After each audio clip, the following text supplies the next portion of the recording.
Hello everyone. Today we are going to talk about statistics a little bit more than we did the last time. Today we're going to interpret and create line plots and stem and leaf plots. Stem and leaf. It's not that complicated. We'll break it down pretty simple. Then second off, we are going to analyze the mean, median, and mode.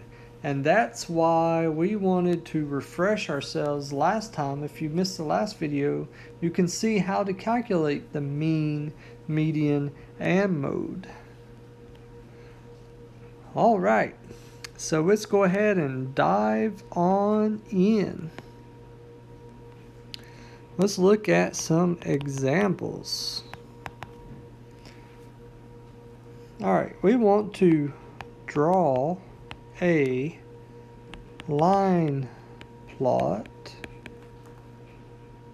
for the data. What is the data? Well, let's write it out here. We got -2, we have 2, we have 3, we have 2, we have 2, and we have 2, we have 1, we have 2, we have -2, we have 0, we have 2, we have 2, we have 3, we have 2, we have 3, we have 2, we have -1, we have 3, we have -1, and we have 3. Okay, so let's draw this on a line plot.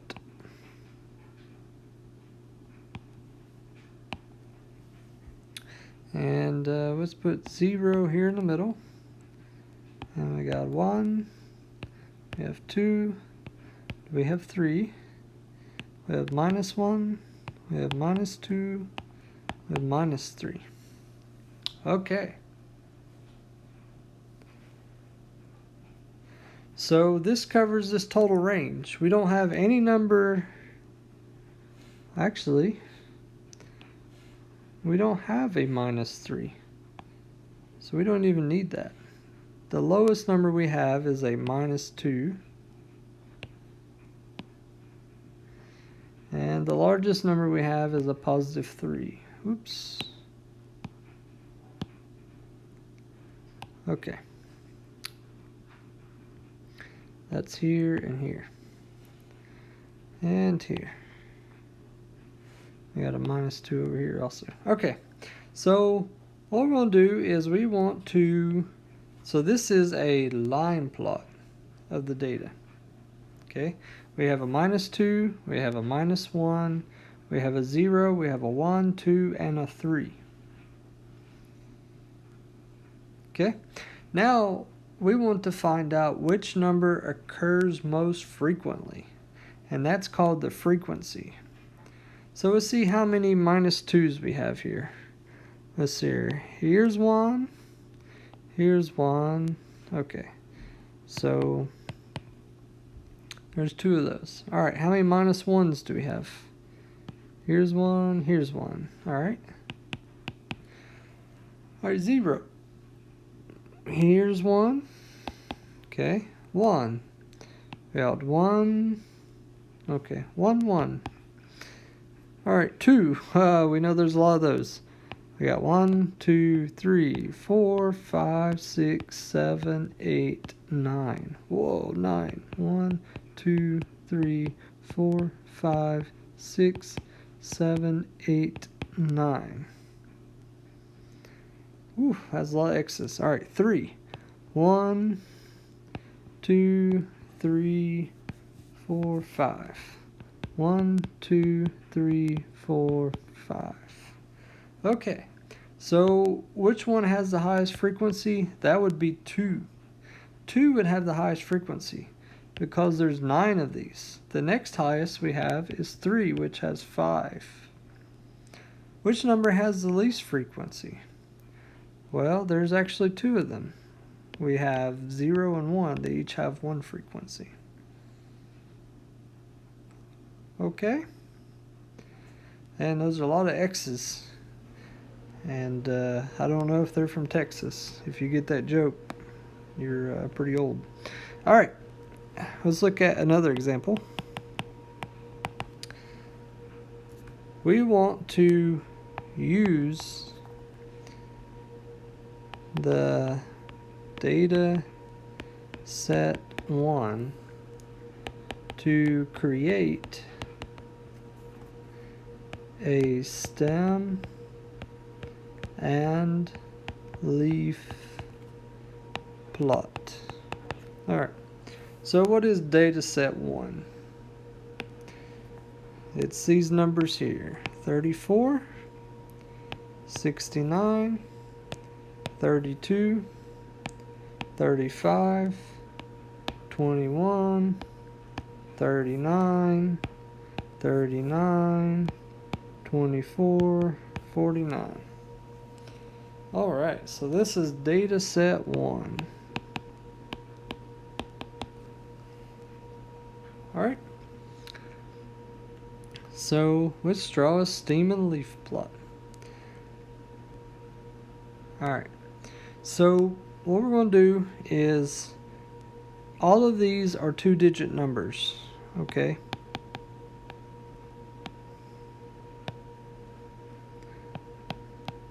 So what we're going to do is we're going to put the tens. That's the greatest. There's no 100s. We only have tens and ones. So that's the greater value here. So we're going to put those over here, the tens.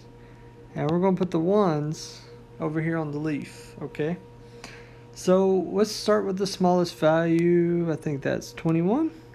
So we're going to put a 2 for the tens and a 1 over here. Do we have any others in the 20s? Yes, we have 24. So we're going to list a 4 over here. Alright. Next, we have 30s. So we'll have a 3. Okay. So we have 32. That's the smallest one. And what do we have next? We have 34. So we have a 4 here. And what do we have next? A 35. So we have a 5 here. And then we have two 39s. Ooh. Okay, so we're going to have 2 9s here. Alright, do we have any 40s? Yes. So 49. Do we have any 50s? No. Do we have any 60s? The last number is 69. So we're going to have 69. Wow, that's not that hard. We figured it out. So basically what we did is we listed the tens here in the stem column and the ones in the leaf column. Alright, let's look at another example.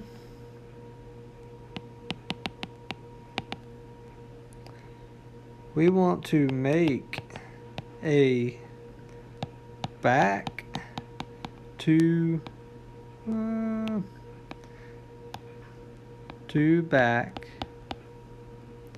stem and leaf plot to compare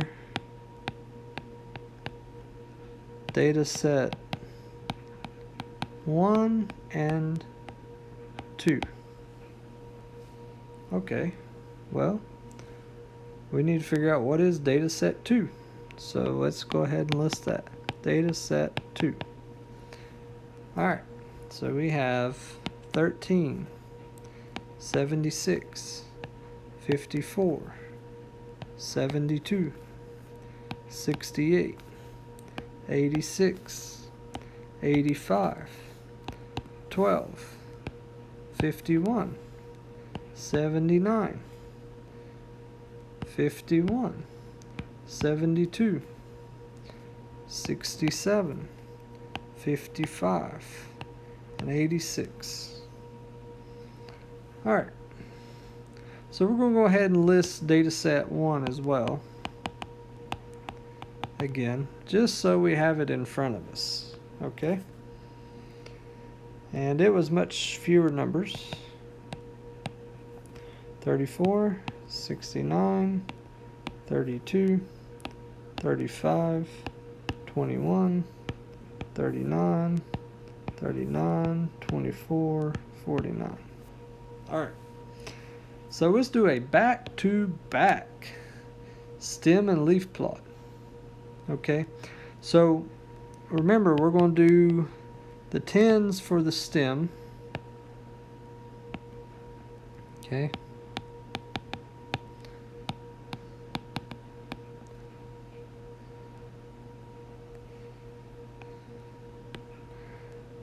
Alright, so do we have any zeros without any 10s? Any single digit numbers? No. The first thing starts with a 1. Okay, and we see that we have some 20s. We remember that.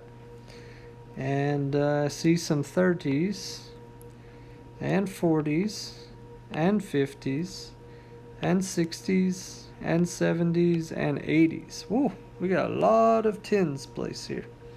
Alright, so let's go ahead and list data set 1 again, except we're going to put it on the left hand side.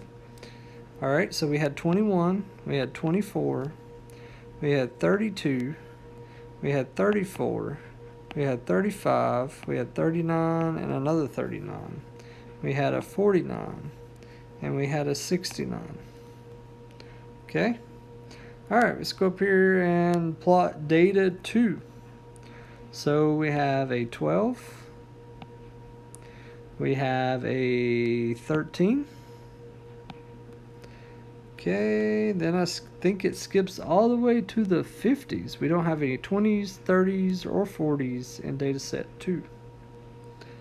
Okay, and we got a 51. And we have another 51. And we have a 54. And we have a 55. Alright, no more 50s. So let's do 60s. We have a 67. We have a 68. No more 60s. Alright, let's look at 70s. We got a 72. And another 72. And we have a 76. And we have a 79.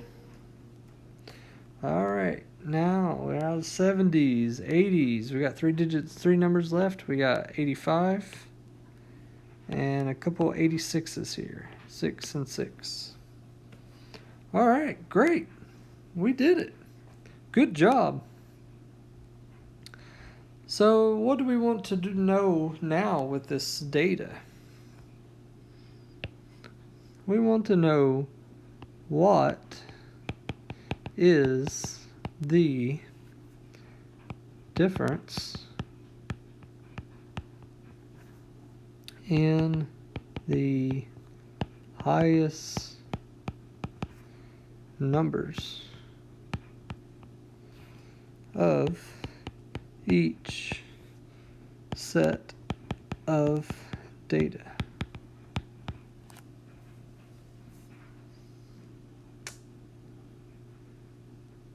So let's look at data set 1. We would have the largest we have here is 69 minus 49, which equals 20. Alright, let's look at data set 2. We have 86 and 86. So 86 minus 86, that equals 0. Okay. Now, we want to know something else. Which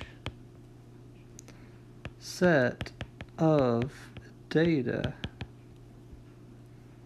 has the highest number? Good question. Well, which one goes down farther? The right side or the left side? Well, the left side stops right here, and the right side stops down here. So I think our largest number then would be 86. So what does that give us for the answer? The answer would be data set 2. All right. If you already knew that, then great job. Okay. Now let's list data set 1 here again, because we're going to do some more stuff with it.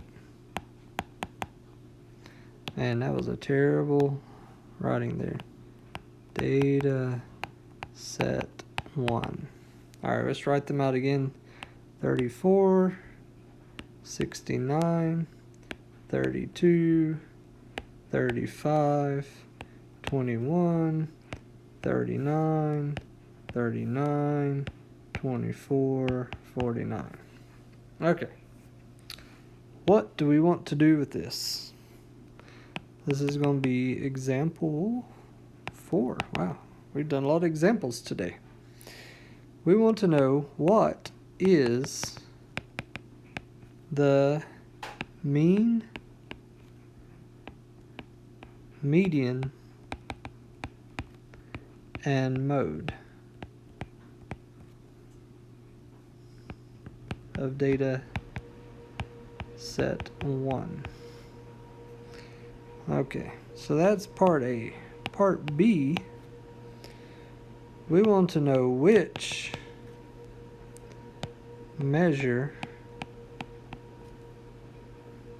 of central tendency best represents the data. Okay, so let's focus on A. So what is mean? Mean is not that you're not being nice. It is the average. So what do you have to do? You have to add up all the numbers and divide it by how many numbers there are. So let's see how many numbers there are. 1, 2, 3, 4, 5, 6, 7, 8, 9. Alright, so if I add them all up and I divide by the total amount of numbers, I get 38 on my calculator. Okay, so now let's find the median. Alright, so we have to list all the numbers in order. Well, that's very simple. If we go back up, we have this stem leaf plot. Let's actually go back to the first one. It's a little easier to see. And we can count to the middle number. So we have here 1 at the beginning, here at the end. Here, here, here, here, here, here. So it would be this number, 35. Great job. So 35 is the median. Let's look at the mode. The mode is the one that has the highest frequency.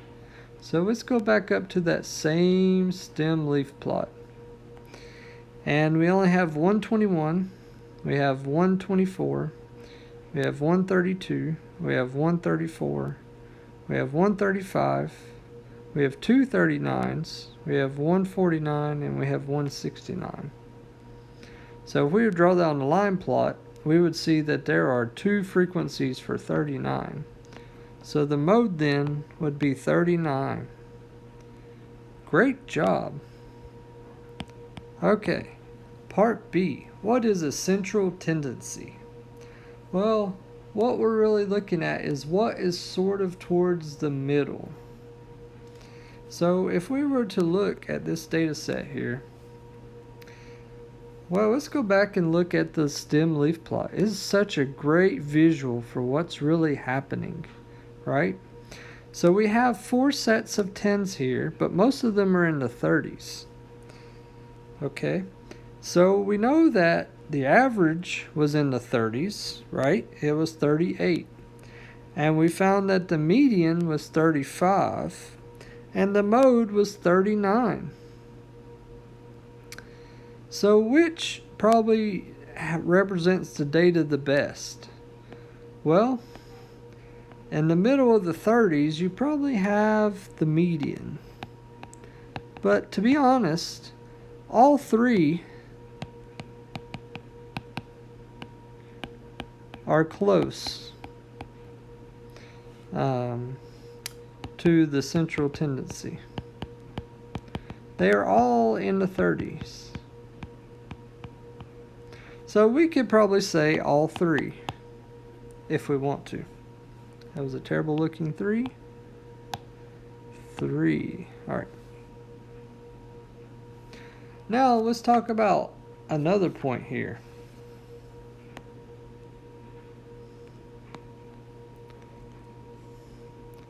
What can affect central tendency so that a mean, median, or mode are not in the middle?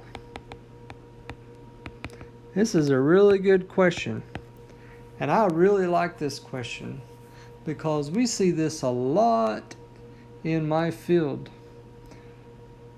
Things that are happening the most often, the frequency is not necessarily in the middle. It's not the central tendency. Things that can add up and be divided by the total number, you can have them outliers.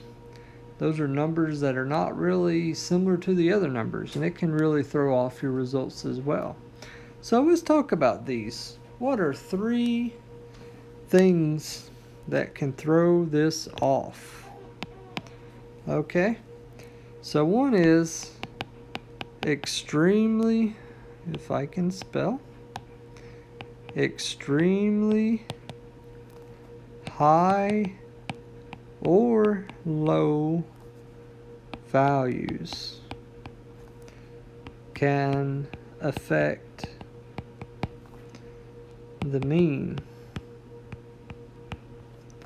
while not affecting the median or mode. This is very interesting because you can have some of these things that we call outliers that may be really high value or very low value, and if you have like some of them maybe really low values, it will bring down your mean, but your median or mode may still be in the middle. We don't know. It could be there. Or if you have some really high numbers that are different from all the other numbers, it can make your mean very high. Okay? And this can throw off your results. So these things are very interesting to see.